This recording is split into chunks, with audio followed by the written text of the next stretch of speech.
Give the floor here to the coaches.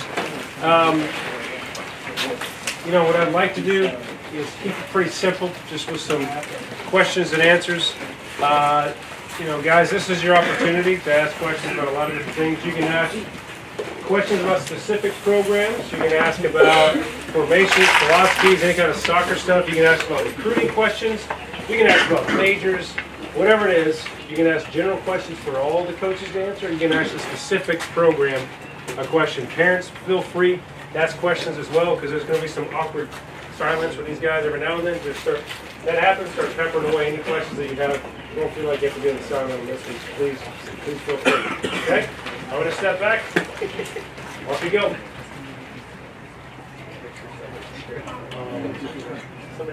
All right. What GPA do you need to go to the college and play soccer? To all college. Like overall. Each university is going to be different for admission standards.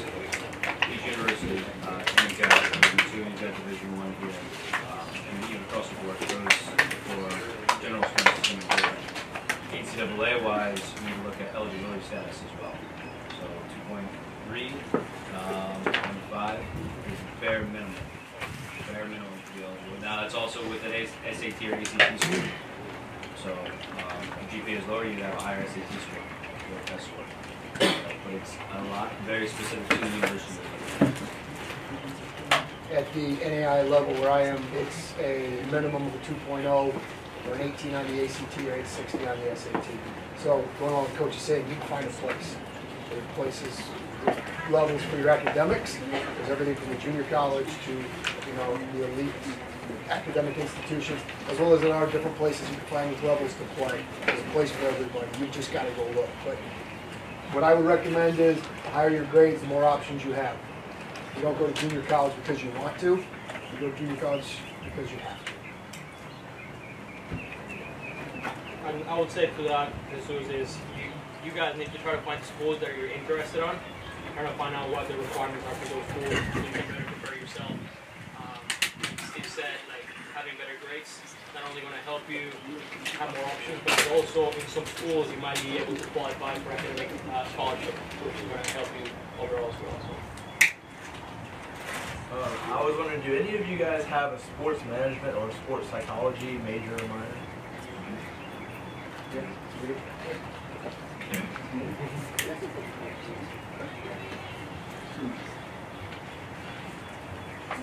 Easy yes or no?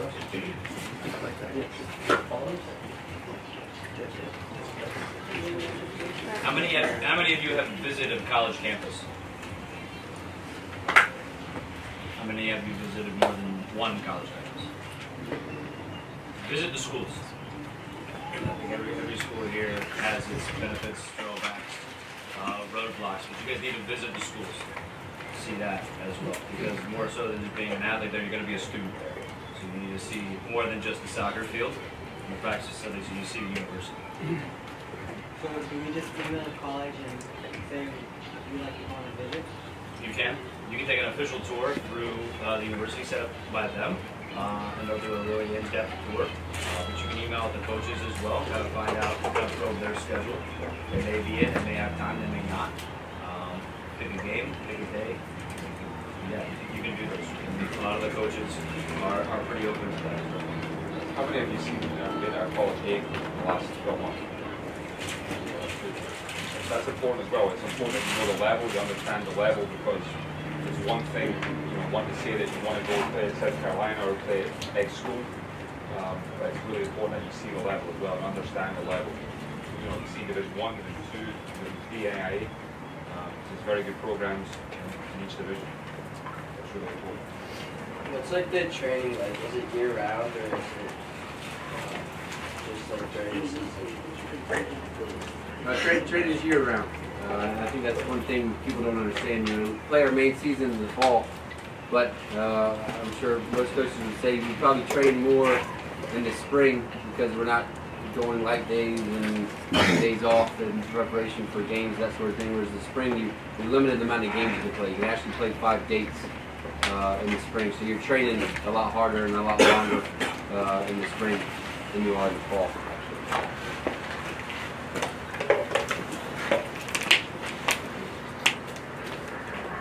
What's a typical day in the life of a college soccer player at College of Trust? Well, right now we train in the afternoons. So guys will wake up, have their first class 8, 9, 10 o'clock, take class till noon, 12:30, 1 o'clock. Obviously get some lunch and then head out to the training ground around, have to be there at 1:30 for 2 o'clock training. We also require study hall hours of our guys, and definitely of the freshmen, some upperclassmen. So by the time we finish training, guys head back to campus, lunch, study hall, maybe a class later on that day. But the class isn't all day, you know, it's kind of the schedule you make. So, you know, Monday, Wednesday, Friday, you might have 3 classes, and then on Tuesday, Thursday, have 1 class. But every majority of the time, classes are 8 a.m. until noon or 1, and then training, and then obviously the rest of the day is kind of up to you, whether you need to go to class or whether you need to do study hall. But that's a common day. What if you miss that extra hour? Say that again? Like in study hall, what if you miss it? You don't want to do that. So study hall is, for freshmen, it's required 6 hours a week. You also meet with academic advisor once a week. You know, if you miss it, for us, our policy, if you miss it the first time, you don't train the next 2 sessions and you just run. You miss it the second time, then you will not dress the next game. You miss it the third time, you could be dismissed from the team. What's like the grades that you have to obtain in college?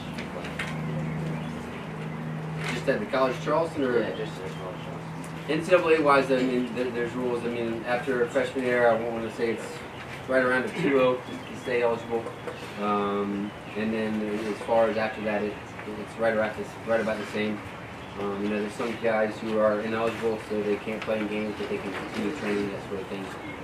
But staying above the 2.0 and right around the 2.0 is the level to maintain eligibility. And each team will put their own standards on what that is a 2.0 to stay eligible and progress towards degree as well. You can't just take 12 classes once you establish a major.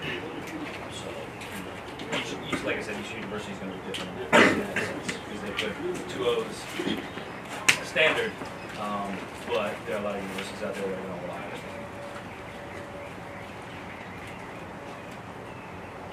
Is it harder to get scholarship opportunities as far as academics or need-based at a public university versus a private university? I think with scholarships, every school is different. You know, the levels are different. Division 1 and 2 can offer scholarships. Division 3 can't offer athletic scholarships. NAIA can do what you want. But, you know, there's different schools. You know, even in Division 1, Division 2, there are schools that are fully funded. There are schools that have very little. Some schools can stack academic on top of that. We, for example, can put academic on top of athletic, on top of need-based, on top of open life scholarships, on top of housing scholarships. There's a way you can put different pieces together to get the best package possible. I worked at a private school before Lando, which is a state school, so I've experienced a bit of both, and usually you can make them pretty comparable. Private schools generally cost a little bit more in general, but sometimes that's offset with higher scholarship opportunities. So you just got to do the business academically, do the business on the field, and then put yourself out there for as many different scholarship opportunities. You can play at any division and still make it to MLS or play Big Ten? Absolutely. Yeah. Can you guys address the whole full ride myth? I think being on the club side, I think there's a misconception that full rides were aplenty for soccer players here in America. Can you guys help me dispel that myth? Well, I'll ask this question first. How many scholarships do you think Division I team has? 10 is close. 9.9 is the max amount of scholarships you can give. And that's for, you know, a lot of teams carry close to 30 guys. So doing the math there, majority of schools aren't passing out full rides. You got 20 other players you got to look after as well. So that's important to know, knowing how much scholarship a team has when you're realizing and calculating all that in. Is that for like 1 year or is that for 4 years? 9.9 each year. They sign, don't you do a different contract every year, so you could be like 20% 1 year and a different amount another year? Yeah, definitely. I mean, so you renew it every year? Correct. I mean, you can sign a contract 1 year that's, like you said, 20%. You know, if you do well, sometimes that scholarship can increase. But at the same token, you could do some things off the field, you know, academically, socially, that decrease that as well.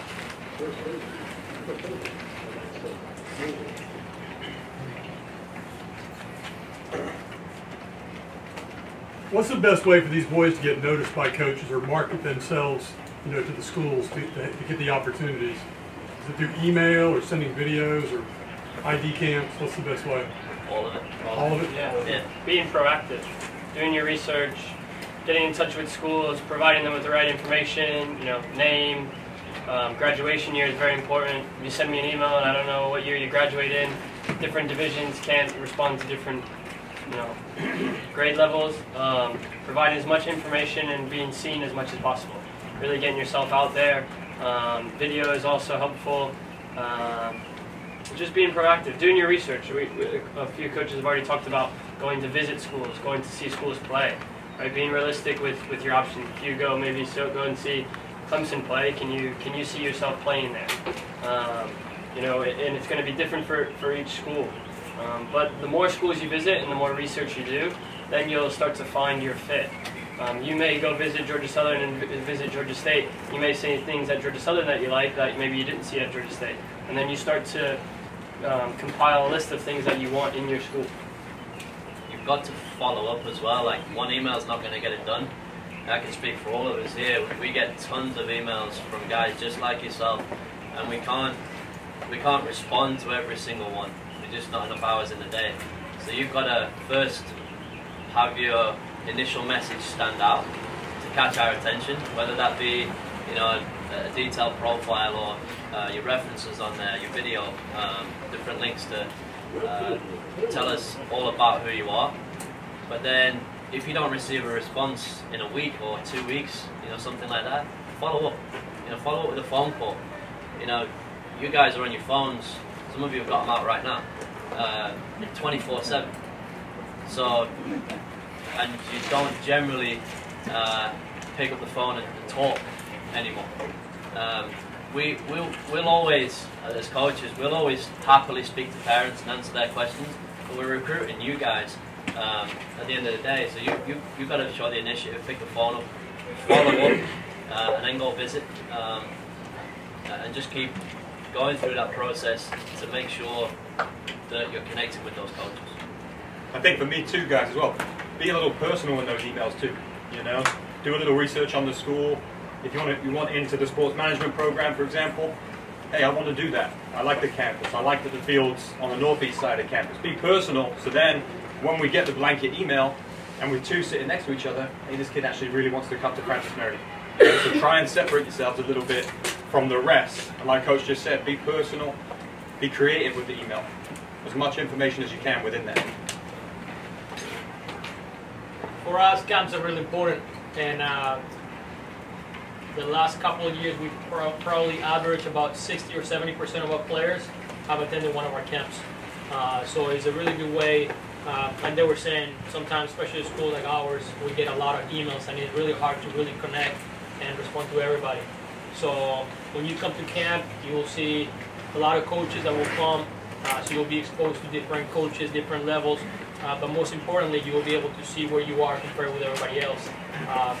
Most of the camps that we offer, I'm sure there's like an all-star team where we kind of pick the best campers, the best players of the camp. And if you're in one of those positions, that gives you a better opportunity to be seen by the coaching staff. So like I said earlier, find the school that interests you, find where their camps are, contact the coach, attend to camp, let them know that you're interested. And for us, that's a great way to be able to identify you and see you and put you in our radar.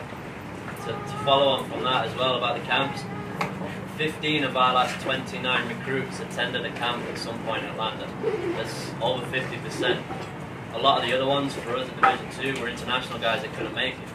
So a lot of our domestic recruiting, because we could come and watch you in a one-off game, you might have a stinker, okay? And that might be the end of it. But if you come to a camp for, let's say, summer residential camp for 4 days, you know, we're going to get to see you in technical drills, small-sided games, 11v11, against different people that you've not competed against before, and see how you do in that environment. So it's massively important that you get out there. One-day ID camps, most programs have them. Summer residential camps where you can be on the campus and live that college athlete lifestyle for 3 or 4 days, and get in. You know, that's your ticket, that's your front door into a program for 3 or 4 days. And every program, or a lot of programs, you know, put on those kind of camps. I think also when you go on visits, you've got your behaviour as well, how you interact with your parents, how you interact with your siblings, all those types of things are very important. I think to most of them, I'm sure to all the coaches here. Because again, you know, you have to be careful. You guys grew up with a phone next to you. You know, we didn't, most of us. Steve's the oldest one here. Yeah, so you got to be careful when you go on visits, all that type of stuff. Because again, those are things that, for me personally, I look out for. Somebody, if I'm talking to somebody and they're on their phone, then it's probably going to be the end of that. You know what I mean? So just be careful when you. It's not. They're not only looking at you. If you're a really good soccer player, there's really good soccer players everywhere. But you want the best player and the best person you can find.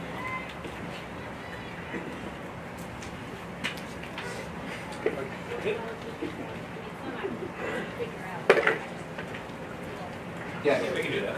College, Keith Wiggins from the College of Charleston. Rob Sean from London University. Richard Craven, Dayton State University. Tyler Kettering, University of South Carolina. Phil Heinsohn from Winthrop University. Steve McCoo from Georgia Gwinnett College. Camilo Rodriguez, Clemson University. Lease Wise, Landa University. Ricky Davey, Francis Marion University. Connor Quicota, Georgia Southern. Daniel Lesson, Georgia State. Alright, last up here, guys, I want to give you the floor for just a little bit. Can you tell us, in like a minute and a half each, you can start back where that way or this way, whatever you want to do it, what you guys are looking for in your next couple of recruiting classes? Type of person, type of player. If you're going to go to position, that's fine, but mostly hit on who they are and how they play, what your program specifically is looking for. Sure. At Georgia State, first of all, we're looking for good character guys. We're looking for good personalities. We're looking for guys who are coachable, guys who are going to come in and work hard and better our program. We're looking for guys that have good grades. Obviously, the better your grades, the more opportunities you're going to open yourself up to different schools and also different scholarships. So, you know, academics above a lot. You know, if we have a kid that, say, maybe has a 3.6 GPA and a kid that has the same soccer talent with a 2.6 GPA, okay, we're probably going to go with the 3.6 GPA because he's going to be able to qualify for more academic money, which then in turn helps the school where we don't have to give as much athletic money to that player. Does that make sense? Okay, so the better your grades are going to come in all full circle to this full ride thing. You can create a full ride for yourself, but that only happens if you have good grades and good academics. So we're looking for good characters, good personalities, we're looking for good grades, and then guys that want to compete, guys that want to play, that enjoy playing, and enjoy playing at a high level, guys that want to better themselves and better the people around them. Good. And I think what you'll hear as we go down this line. Good luck. That's what I was going to say. Yeah. As we go down this line, you're just going to hear repetitive versions of the same thing there. No, but yeah, definitely. No, but I've been at Georgia Southern for 2 weeks, so I'm still learning about what type of person goes to Georgia Southern. But in just the 2 weeks that I've been there, the one thing that I know we want to get to is someone who, what I would call a pro. Okay, that doesn't mean you're coming in and you're a professional level soccer talent. All right, but you're coming in and you're coming to training every single day and you're working 110%. And you're going, and as soon as training's over, you're hitting the books, you're studying, you're getting above a 3.0 GPA in the classroom. Okay, and everything you do in the back of your mind, it's about winning a championship at the end of the year. All right, where every single aspect of your life Doesn't necessarily have to be geared toward around being like the best soccer player, but just the best student athlete you can be. And if you're going to do that, then that's someone that we'd want to be a part of our program. Echo that as well. I think for FMU right now, we didn't have a good year last year, to be honest with you. And I think we have to get back to a blue-collar, working hard mentality to fix that. You know, so that's really what we're looking for, is people that, like Coach said, are going out there every day, even if you've had class until 2:30 and we train at 3 o'clock. You're out there, you're busting it, you're doing what you got to do for that hour and a half, and then you're done. Then you can go sleep, you can take a nap, you can do your work. But we need people every day, and you guys will get into it. So there are some days where it's tough, it's a slog. You've had class all day, you've got a test tomorrow, you know, your head's kind of not there. But we need people every day who are going to be coming out, grinding, working hard for each other, and being good teammates. Hold each other accountable for what you're doing every day, whether it is in the classroom, it is on the field. Be a good teammate, be a good member of the soccer program, and then also you're representing the university too. So off of the field, we're looking for you to be out in the public, giving good impressions, you know. We need that back. We need people to come to our stadium to watch us play, and if they know you as good people, good players, good guys, they're going to come and watch us. So that's what we're after, is just that blue collar, enjoy your football, come have fun and play with us. Yeah, it's, I mean, similar message to what these guys are saying. I think we're looking for people that can enhance our culture, that are good communicators, because I think that's a dying art among younger generations. So we're looking for guys that, as soccer players, are highly technical, that are comfortable and brave in possession of the ball, that want to try and play. We're looking for guys that physically take care of themselves, you know, do the smart things in their recovery and their preparation, take the game seriously, and physically can compete at the college level. Tactically, do you have a good understanding and a good knowledge of the game? You know, it's one thing being highly technical, but if you can't put that into effect, you might not be that effective. So guys that are technically very, very good, tactically sharp and understanding the game and can communicate it to a high level and can fit into different systems and have that versatility.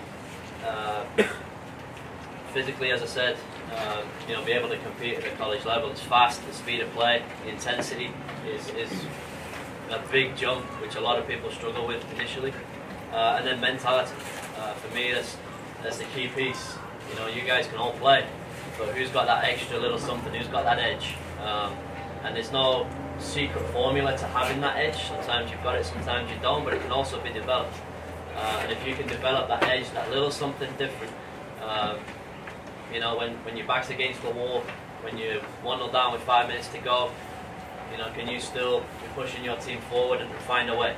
And we're looking for those guys with a little bit of an edge, a little bit of something different that can impact our program and have the ambition and the mentality to want to be national champions. That's our goal. We're not shy about stating those goals. So if you've got that kind of attitude and that kind of work ethic, we could be a good school, good fit for it. The recruiting needs for us, obviously, and for all the programs kind of change every year, depending on what kind of players you graduated.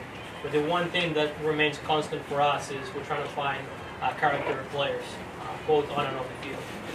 That's one of the biggest things for us. In Clemson, we're pretty big when it comes to culture and cultivating the right culture, both on and off the field. So we want to make sure that we find kids that are going to come and are going to understand the culture that we have and help us maintain that level of excellence that we are trying to set up. Lastly, I think for us it's important that you understand and you are proud and you want to be a Clemson. So when we go to South Carolina in the fall, you guys understand the importance of that game for us. So those are the things that we're looking for. We're looking for high character kids that want to be a part of Clemson. Georgia Gwinnett, the university itself is only 13 years old. My program's only 6. I started it 6 years ago. The university was set up for that first generation college student. So we've got something a little bit unique going on up in Lawrenceville. But the kind of guy we're looking for is a winner. We've been to 4 out of 5 NAI national tournaments in the 5 years that we were eligible. Now that helps me keep my job. The wife likes that there's food on the table. But that's not success to me. Success to me, though, a winner is, are you winning on the field? Are you improving? Out of 1 to 25, if you're 25, are you a better player when you leave after 4 years than when you arrive? Are you winning in the classroom? Right? If some of you if you're a 2.5 and you give me 2.5 work, you've won. If you're a 3.5 and you give me 2.5, you haven't done your job. Are we maximizing you in the classroom? What kind of person are you growing and developing? Coach just talked about character, culture. That's massive in our program. We've got 8 different countries, and even the domestic kids. They're all from all over the world. All right, their families have all coming from different places. So we're meshing such unique atmosphere in the changing room. But do you fit into that culture? Do you add something positive to the culture? All right, because you are a representative of the university when we go out and play, of your family. We want guys who are great representatives, and if we've done that, then we're probably winning some games, and I'm developing good people. Now we've got a great program that people want to be a part of. Winthrop, again, a lot of the same things, but we want humble people, humble kids, humble individuals that want to release their potential on the field, in the classroom. And that may sound like common sense, but in my experience, not every player wants to release their potential. A lot of guys do, but the more people that you have like that in your team and your culture, the more chance for success. You may have 11 fantastic individual players, but it doesn't mean you'll be successful. Okay, you've got to find the right people. And I think if you look right now, Stanford's probably the most successful. They are the most successful team in college soccer, and it's down to they don't have the best players, but they have the best culture. That's why they're winning. So I think that's what everybody's kind of striving for. We're looking for impactful players. We put a lot of time and effort into our teams over the years. We want players that want to leave their mark on the field, in the classroom, in the community. Not just what can South Carolina give to me, but what can I give back to South Carolina? Or what can I give back to my teammates? Or what can I contribute in my classroom? So we're looking for impactful players. As we've seen this past year, that we had kind of a shift, and we need players that can say, you know, I'm going to help in any fashion possible. If I'm playing in a position, am I carrying the ball back? Am I grabbing the pins? Am I grabbing the cones? How are you going to make your team better? I think we're kind of in a culture shift right now because we didn't have a lot of those players. We had some, and those players did a lot of the work, and it wore on them over the course of the year. And it wears on them over the course of their career. But the more people we have that say, I'm not just a number, and I'm not just going to be a carefree 4 years here, and just kind of enjoy my time. But you got to put yourself out there and be impactful, and that's what we're looking at for South Carolina. Players there, I mean, academics have to be as high as possible. I mean, your ability obviously needs to be as high as possible. And when you're applying, like they've all said, make sure that you want to come to the school. A lot of times I'm speaking to kids and I'm following up for videos, or they don't seem too eager to come there. It's the eagerness and the want to be there. If you want to go to a school, let them coach know you want to be there. And when you're there, you need to be an impact player. And a lot of it is growing up as a freshman. A lot of people coming in and missing class and stuff like that. If you're coming in as a freshman boy, you need to step up to the plate, right? That's a lot of things that everyone's looking for. Maturity, eagerness to win, and the want to be there. That will take you a lot of the way in the college career. Yeah, again, just a combination of everything that all the coaches said. Good player, good attitude in the classroom, good people, and want to make a 4-year investment to our program. Like, it's not like, say, if you're coming in as a freshman, you're skipping class, you're not doing the right things, and that's not going to work. You need to come in and make your impact on the community, and set yourself up for whatever you want to do after college, whether that be a professional career in soccer, or coaching, or an accountant, or whatever you want to do after soccer. Putting yourself in that best position to set yourself up to achieve your goals after you graduate. College of Charleston, I work for a head coach who's been there. Going to start his 32nd season in the fall. It's pretty incredible, and the culture that he's created is incredible as well. The fact that he's been able to maintain it that long. We want players who are committed to the program, committed to getting better as a person, committed to getting better academically, committed to getting better on the field. We feel we haven't done our job if at the end of your college career or when you graduate that you're not a different person than you were when you first started, then we don't think we've done our job. That's not to say we recruit terrible kids or anything like that, but we're trying to grow you as a person. Obviously as a player as well. Soccer-wise, our goal right now is to win a conference championship. We've been in the CAA, Colonial Athletic Association, for 5 years now. Finished third last year, which was our best finish. It's a challenging conference, but we know we're right there, and that's our goal as a team. But first and foremost, we're trying to build a person. Build you as an individual, build you as a player as well. But commitment is the big thing that we ask for from our players. Well said, guys. Appreciate it. Lastly here, just as you look for your ideal college, whatever it is, the thing that I've told my guys, you're looking for the best academic and soccer experience possible. And I can go down the list of these colleges here. I mean, when you look at some of the facilities at Georgia Gwinnett, you see Lander and Francis Marion Soccer Stadium. You'd be blown away how gorgeous their facilities are. Right? You've seen, Georgia Southern, Georgia State, Winthrop. They all have gorgeous facilities. Clemson, South Carolina, but even at all levels, there are fantastic experiences out there, and you got to match what the academic and the athletic experience is going to be for you. Right? And I think these guys offer a wide array of knowledge and experience. I've coached one of them. I've played against some of them over my time, but this is a good group of coaches, and if you have more questions, I'm sure afterwards they'll be more than happy to speak with you if necessary. But now let's give them a hand. They did a good job. Thanks,